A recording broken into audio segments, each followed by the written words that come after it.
Hi, it's Jamie Vasilian here, the Hypnosis for ADHD specialist, helping you or your child with ADHD learn to manage and even thrive with this condition despite it or even because of it.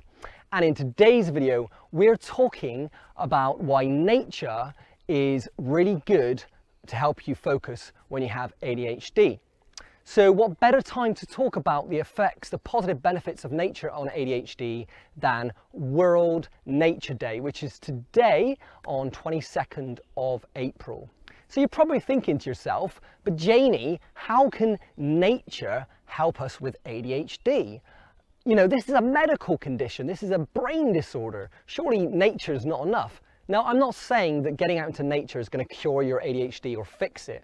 What I am saying is that if you make this part of your life in a more rooted, integrated way, that you make this a habit, that you'll get a lot of the benefits of being in nature that is really helpful for people when they have ADHD. Now, of course, this might seem too simple. We all know that getting outdoors is good for us. You know, your mum or your grandma says, get more oxygen, get more sunshine, you know, get outdoors a bit more often.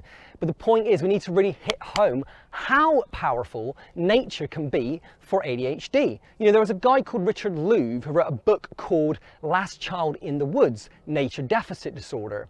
And the idea is, well, when he was younger, you know, he was out in nature loads. And I remember when I was a little boy, I lived in a rural area, so right at the back of my garden was literally just fields and fields and fields. We were outdoors all the time. But the problem is, today in our modern world, things are going the other way.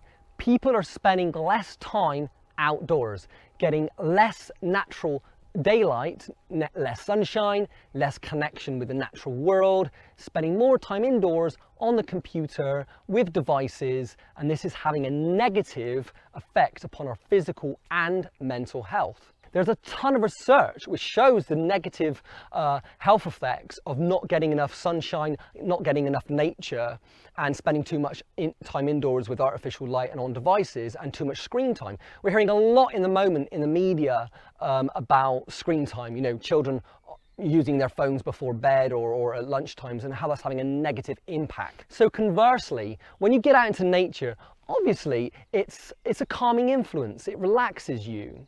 But in addition to that, did you know that getting out into nature can actually help you to concentrate better? For example, Dr. Russell Barkley, an expert on ADHD, talks about how people with ADHD have a smaller attentional tank.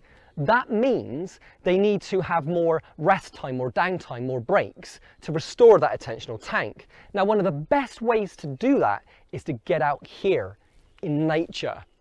Why is it that getting out into nature can help us restore our attentional tank?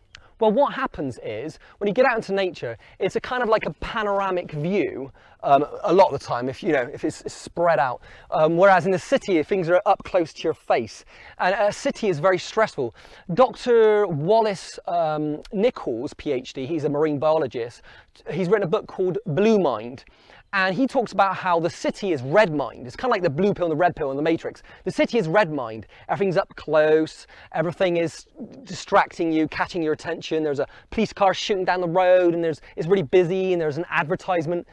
It's very, very stressful, and it's very, very goal orientated. You've got to focus and concentrate all the time when you're in the city, when you're at school, when you're on your phone. And this causes a lot of stress on the brain. That's red mind. But when you come out here in nature, this is what he calls blue mind. It's relaxing, it's calming, it restores your attention. It's like everything is predictable, mostly, so it's calming. But every now and again, for example, there's leaves falling down here. I don't know if you can see any in the screen. Leaves falling down, that was a surprise. So as I'm saying this, I can hear some of you saying, but Jamie, I enjoy the city, it's stimulating.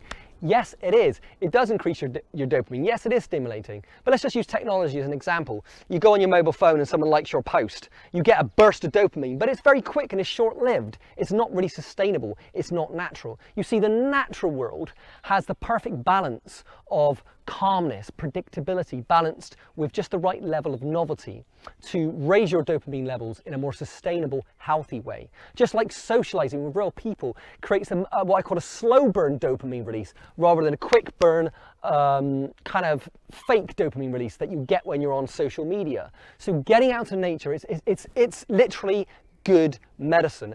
So how do we make this a habit in our lives? How do we integrate more nature into our lives so that we get the therapeutic benefits of spending time, in nature that will help us to manage and even master our ADHD? And I say master because since I made the commitment to get up every morning, get some sunshine when I first wake up, go for a walk in nature and go and literally meditate in the woods rather than staying indoors and meditating, my mood has gone through the roof. I feel on top of the world. My motivation, my energy levels have gone through the roof. My sleep has been fixed. People, I had a whole year insomnia. My sleep is now fixed. And one of the biggest factors in that was definitely getting up for the morning sunshine and getting out in nature. So how can we integrate this? Like I say, it doesn't have to be big. You don't have to do what I'm doing. You don't have to get up at 6 or 7 in the morning and get out in nature. You could just get a little bit more into your life. Look, spend more time rather than taking the car, you could go for a walk instead, or a cycle. You could make it part of your regular routine to go for a walk in the local woods, local park. It could be that you have some sources of water by you. It could just be a pond or a fountain, or it could be a lake or a river or whatever it might be, going to the sea, spending time on the beach, doing more of these natural things, going camping. If you do these things, I promise you, it seems so simple. It seems too simple that it could have an effect, but I promise you it will have a massive impact upon you or your child's ADHD. So get in touch with nature more, get the therapeutic benefits of nature, and use it as a way to restore your attention. When you're studying, revising, that kind of thing, or you're working, have a break every 20 minutes maximum if you have ADHD, and then go spend 5 minutes in nature, or 5 minutes just outside of the house, get some sunshine, get some fresh air, get some, be around the birds and the trees, and then get indoors and get back to your work, and you'll find that you're more motivated, more focused. So anyway, if you found that helpful, then why not, like this video, leave a comment, let me know what you think, let me know what kind of videos you would like to see in the future, what kind of questions you'd like answered, and why not sign up to my mailing list so you can keep in touch with me and receive the latest updates on my latest videos and the free hypnosis MP3s that I will be sharing with you. Do that, get on the mailing list, get the free hypnosis track that I'm offering as well. And it's been absolutely wonderful sharing with you on this World Nature Day here from my local woods. I sometimes jokingly refer to this as my second office. It's been wonderful sharing this with you. And you've been listening to me, Jamie Vasilian, the hypnosis for ADHD specialist, helping you or your child with ADHD learn to manage and even thrive with this condition, either despite it or even because of it. Bye for now.